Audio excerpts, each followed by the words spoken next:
Bonjour, je suis Minamande. Aujourd'hui, je suis là pour vous parler de l'exposition Orbis qui a lieu virtuellement. C'est une exposition virtuelle de groupe organisée par la galerie Paul Lemété. Vous trouverez l'adresse en dessous. Et si vous êtes sur Instagram, vous la trouverez dans la bio. Cette exposition réunit différents artistes comme Daredo, Anaïs Echen, et plein d'autres, vous verrez, et moi aussi. Et donc j'ai décidé de vous présenter mes pièces de façon un peu plus vivante et de vous présenter donc 3 des 4 pièces qui sont présentées dans cette exposition. Pourquoi Orbis? C'est un œil sur le monde et les pièces sont toutes rondes et donc je vous invite à regarder cette exposition virtuelle, peut-être à acquérir une pièce et découvrir ce qu'on appelle un tondo, un tableau rond.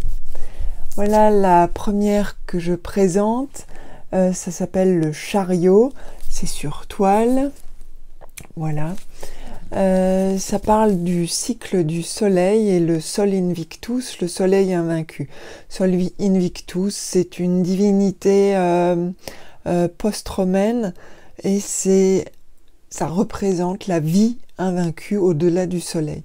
Le soleil a toujours représenté la vie et donc quand on passe à la nuit, on passe un cycle et après on renaît à l'aube. Donc on le voit ici, Sol Invictus, avec un soleil sur la tête, il est sur un char.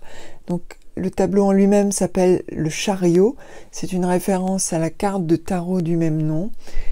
Ici on voit le cheval et vous voyez que tout autour se fait un monde avec des anges et puis ici un autre ange. Donc on est vraiment dans le cycle et la sphéricité, je ne sais pas si ça se dit, on va dire que ça se dit. Voilà, donc ça c'est le chariot, donc vous pouvez le retrouver, il est sur toile. Je vais vous montrer le suivant. Voilà, Rebirth, la renaissance.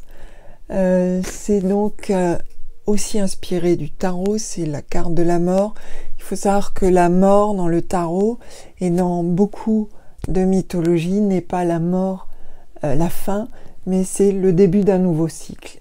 Et donc j'aime beaucoup cette représentation en tant que début d'un nouveau cycle et c'est quelque chose qui apparaît très souvent dans mes peintures. Alors ici on la voit, elle est représentée en squelette avec une robe, elle est aussi sur un cheval, le chariot aussi avait un cheval, elle porte une épée ici et autour pareil il y a un cycle de la vie.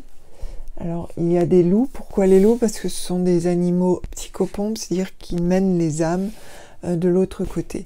Mais quand on fait des méditations, on peut être aussi conduit par un animal qui n'est pas un animal totem. C'est plus un animal qui peut vous guider. Ça peut être autre chose qu'un loup ou qu'un renard. Et derrière, vous avez la forêt et un soleil ici et une lune ici qui représente encore une fois les cycles. Donc voilà, ça c'était pour Renaissance ou Rebirth. C'est donc là aussi sur toile. Et donc chaque fois, ils sont signés à l'arrière et ils sont signés devant aussi. Et le dernier, qui est Orang Bunyan. Alors, les Orang Bunyan, c'est quelque chose d'assez particulier. Ce sont des esprits des forêts de Malaisie et j'étais très influencée par les histoires qu'on raconte en Malaisie autour des Orang Bunyan. Souvent ils apparaissent dans les forêts, ils peuvent enlever des gens et parfois ils les rendent à leur famille. C'est pour ça que certaines disparitions en Malaisie sont assez mystérieuses. Les gens disparaissent et puis réapparaissent pratiquement au même endroit quelques jours après en disant avoir vu des êtres magnifiques habillés avec des costumes superbes. Et donc je voulais raconter cette histoire sur cette toile. Donc vous avez une Orang Bunyan ici, son corps sert de porte Et on voit un homme qui rentre dans son corps par son corps-porte et qui va passer de l'autre côté. Parfois, on raconte que les Orang Bunyan gardent les hommes ou les femmes qu'ils enlèvent, parfois des enfants, mais la plupart du temps, ils sont rendus comme s'ils étaient rendus par la forêt. Et les gens racontent qu'ils ont vécu des moments très longs, beaucoup plus longs que les jours pendant lesquels ils ont disparu. Donc voilà, ça c'était pour la légende des Orang Bunyan. Il y en a beaucoup autour. Donc le costume est inspiré des costumes malaisiens folkloriques. Ici donc la porte avec cet homme qui rentre ici vers la forêt ici. Et il se retrouve dans ce merveilleux monde duquel il n'a pas forcément envie de sortir.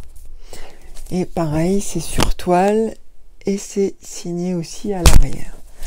Donc ces pièces, vous pouvez les trouver sur la galerie, sur le site de la galerie Paul Lemété. C'est donc l'exposition Orbis. Vous verrez qu'il y a d'autres artistes et le challenge était de travailler sur une forme ronde, un tondo.